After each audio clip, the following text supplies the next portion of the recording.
বঙ্গবন্ধুর কন্যা জননেত্রী শেখ হাসিনা, যার কারণে দেশটা হয়েছে উন্নয়ন।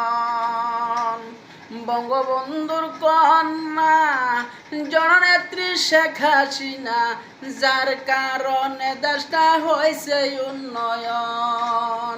সুদখোর ইউনূসে এই বুড়া বয়সে, সুদখোর ইউনূসে এই বুড়া বয়সে দেশটারে করলো ধ্বংস।